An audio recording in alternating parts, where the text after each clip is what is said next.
Après avoir essayé le Ghost Iron 450 le mois dernier, nous retrouvons Alain au guidon de son grand frère.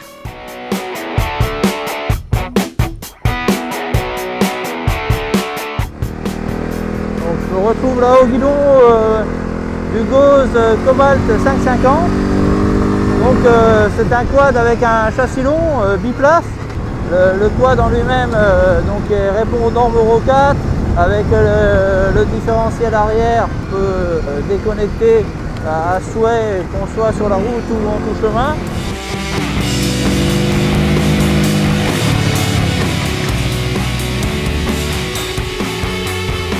Comme son petit frère, le Cobalt apparaît bien fini avec pas mal d'atouts. Le Cobalt 550 reprend le look avant assez conventionnel de l'Iron avec ses feux à LED et une finition soignée. Les peintures respirent la qualité, les plastiques sont bien ajustés, aucun fil baladeur, tout semble bien rangé, bien ajusté, bref, c'est très propre. Et même les autocollants sont de bonne qualité et tiennent à l'épreuve du lavage haute pression. La présentation globale de ce Ghost fait plaisir à voir, avec quelques détails qui sont flatteurs comme les jantes aluminium noires.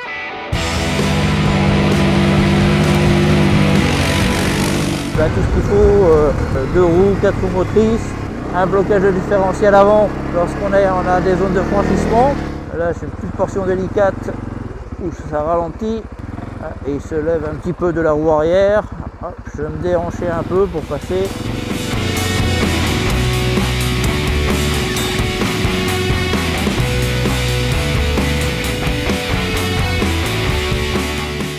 Le Cobalt 550 Limited est équipé au maximum, c'est bien simple, il a tout. En premier lieu, une direction assistée. Côté utilitaire, le Ghost dispose de porte-paquets tubulaires à l'avant et à l'arrière, d'une boule de remorque montée d'origine avec son faisceau électrique, d'un treuil à l'avant et d'un espace de rangement fermant à clé avec prise 12 volts sur l'aile avant droite. À gauche, une deuxième prise 12 volts équipe la machine, de quoi alimenter un GPS ou un phare additionnel au guidon. Le traditionnel compteur digital propose toutes les données nécessaires pour randonner en toute tranquillité. Odomètre, jauge à essence, compte-tours, voyant de parking, voyant de vitesse engagée, voyant de blocage du différentiel, voyant de recul, de réserve. De plus, il est bien lisible, même en plein soleil. Les commandes au guidon sont nombreuses, avec notamment les 2 blocages des différentiels au guidon droit, le démarreur passant à gauche.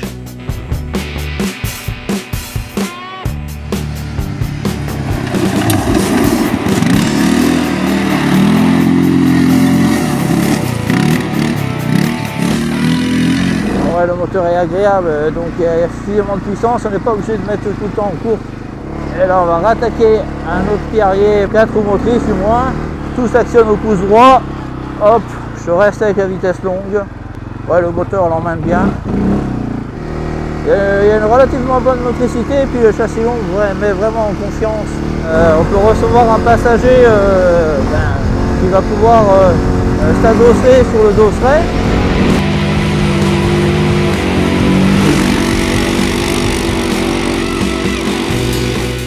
La selle est moelleuse et d'une bonne longueur pour recevoir 2 personnes. Pour le passager, Ghost a aussi équipé son Cobalt 550 de marchepied surélevé et de belles poignées de maintien.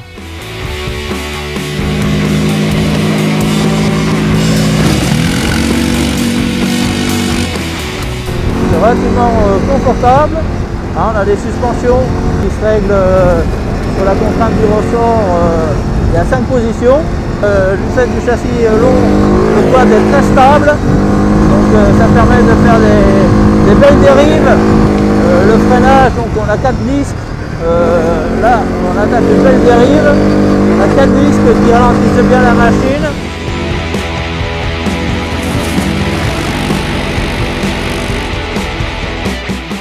Le freinage couplé dispose d'un seul levier à la main droite et d'une pédale au pied.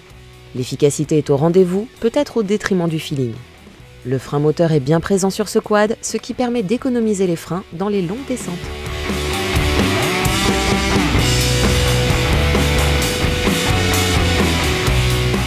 Donc là on va ralentir un petit peu, là on va prendre une position on va dire un peu plus randonnée.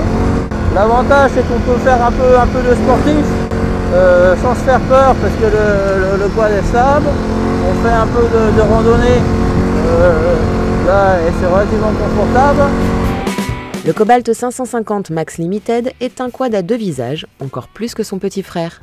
se montrant tantôt joueur, tantôt placide, suivant votre humeur du jour, tout en offrant de sympathiques balades en duo. La protection est également suffisante grâce à un carénage bien étudié qui protège efficacement des projections.